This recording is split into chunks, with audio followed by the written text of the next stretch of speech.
Trigonometry कल के class में जो है ट्रिग्नोमेट्री आप लोग को बताया गया था। sin थीटा का उल्टा cosec होता है, cosec का उल्टा sin, sec का होता है cosec, cosec का होता है sec, tan का उल्टा होता है cot, cot का उल्टा होता है tan। आज जो हम लोग ये चीज जानते हैं tan थीटा बराबर में होता है क्या होता है sin थीटा बटा में cos थीटा। और tan का उल्टा cot होता है तो हम लोग जानते हैं cot थीटा बराबर क्या होता है cos बटा में cos थीटा बटा में sin थीटा। ये चीज तो हम लोग जानते हैं। और ये भी एक चीज जानते हैं हम लोग सब कुछ आप लोगों को दिखाएंगे। sin थीटा बराबर में क्या होता है लंब बटा में cot, लंब बटा में cot। जैसे यहाँ पे हम फिगर लेते हैं समकोण त्रिभुज है, यहाँ A है B है और C है, ये थीटा है। यह जो है लंब, यहाँ थीटा के सामने वाला क्या होता है लंब, यह हो जाएगा लंब और यह हो जाएगा आधार, यह हो जाएगा आधार और क्या हो जाएगा कर्ण। यानी सबसे बड़ी भुजा जो है कर्ण होता है। आपके सेटअप टेस्ट में क्वेश्चन भी आया था कि किसी समकोण त्रिभुज में सबसे बड़ी भुजा क्या होता है तो कर्ण। लंब जो है कभी लंब बड़ा होता है तो कभी आधार भी बड़ा हो सकता है, कभी आधार बड़ा होगा तो कभी लंब भी बड़ा हो सकता है। ये दोनों जो है कभी यह, लेकिन कर्ण जो होगा सबसे बड़ी भुजा होता है, कर्ण जो है सबसे लंबी भुजा होता है। और देखिए लंब जो है इसको जो है हम लोग सम्मुख भुजा भी बोलते हैं, इसको हम लोग क्या बोलते हैं सम्मुख भुजा। अब कर्ण तो ऐसा रहेगा तो क्या हो गया कर्ण। sin थीटा बराबर हो गया। अब लेते हैं cos थीटा, तो cos थीटा बराबर होता है आधार बटा में कर्ण। आधार को जो है आसन कोण भी कहा जाता है, आसन भुजा क्या बोलते हैं आसन भुजा या इसी को संलग्न भुजा भी कहते हैं बटा में कर्ण। इसी आसन भुजा को हम लोग क्या बोलते हैं संलग्न भुजा बटा में कर्ण। यानी sin थीटा हो गया cos थीटा। उसके बाद अगर हम tan थीटा लेते हैं तो tan थीटा बराबर में क्या होता है लंब बटा में आधार, लंब बटा में आधार। tan थीटा का उल्टा क्या होता है cot थीटा। अगर हम cot थीटा लेंगे तो आधार बटा क्या हो जाएगा लंब, यह हो जाएगा आधार बटा में लंब। tan का उल्टा क्या होता है cot होता है।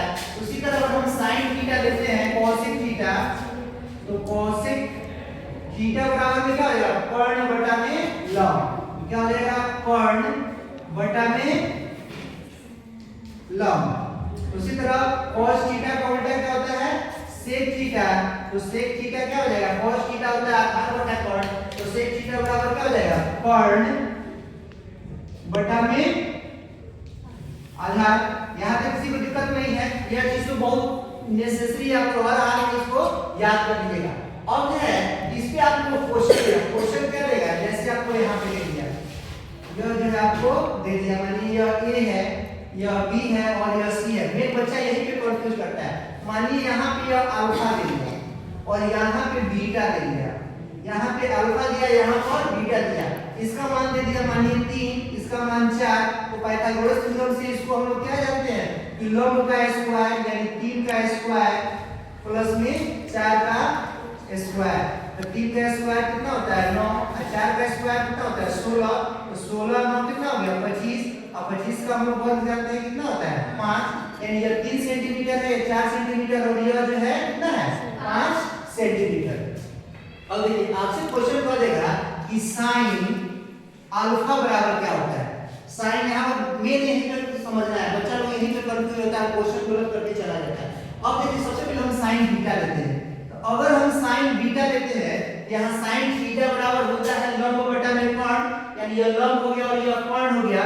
यहाँ पे sin बीटा बोला है तो यहाँ सामने वाला थीटा के सामने क्या होता है वही कोई लंब होता है, तो क्या हो जाएगा 3 और कर्ण हो गया 5, 3 बटा 5। लेकिन अगर कंफ्यूज कर सकता है वो क्वेश्चन दे देगा कि sin अल्फा क्या होता है।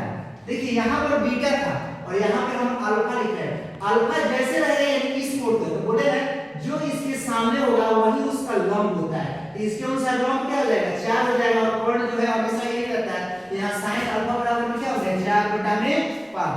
यहाँ तक किसी को दिक्कत नहीं है ना, क्योंकि आप यहाँ sin बीटा बोलेगा इसके सामने वाला लंब होता है, अल्फा बोलेगा तो इसके सामने वाला यह है। अक्सर बच्चे याद कर लेते हैं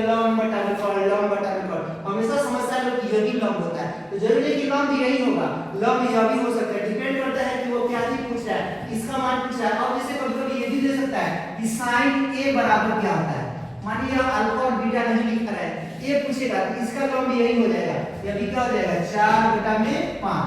अगर दे देगा आपको यहाँ पर sin बीटा तो बीटा बराबर क्या हो जाएगा sin बीटा, यानी इसके सामने वाला लंब हो जाएगा यह 3/5, ये कितना हो जाएगा 3/5। यहाँ तक किसी को दिक्कत नहीं है ना, किसी को दिक्कत नहीं है तो हम लोग चलते हैं